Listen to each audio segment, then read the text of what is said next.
এই যে আজকে আমি এই যে আপনাদেরকে দেখাতে এলাম এই যে আমার রোপণ করা রাই। এই যে রোপণ করা রাই অনেক জায়গায় ফুল বের হয়েছে, আবার অনেক জায়গায় ফুল বের হয় নাই। তো আমি যদি আপনাদেরকে একটু ভালোভাবে, তাহলে এই যে এটা হচ্ছে আমার রোপণ করা রাই। এক একটা গাছ মনে হচ্ছে যেন এক একটা মানে ডালের মতো। এই যে মানে এত শক্ত এই কাঠটা, এখন কিন্তু শক্ত হয়ে গিয়েছে এই কাঠটা। এই যে আমি একটু ভালো করে দেখাই, এখনো মানে ফুল এসেছে এখনো, কিন্তু রাই কিন্তু এখনো হয় না। এই যে আমি দেখাই, এই যে ছোট্ট একটা কেবল এটা করে আসে, মানে ফল ওইখানে হয়েছে, একটু ফল হয়েছে। তো এই যে কিন্তু এগুলো কিন্তু সকল ফুল, শুধু ফুল আর ফুল, এখানে কিন্তু এখনো ফল হওয়া শুরু হয়নি।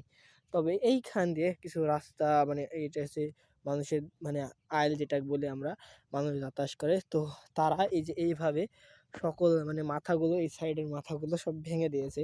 যদি আমি একটু ভিতরে যাই আপনাদেরকে দেখানোর জন্য, তাহলে এই যে এইখানে কিন্তু এখনো ফুল আসে নাই। এটাও কিন্তু আমার রোপণ করা রাই। এই যে ফুল আসছে, এটা কলি, এখনো ফুল আসে নাই এখানে।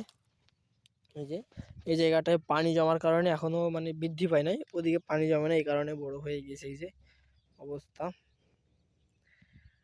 তো আল্লাহর রহমতে রোপণ করা রাইটা অনেক ভালো আছে, দেখা যায় কেমন ফলন হয়।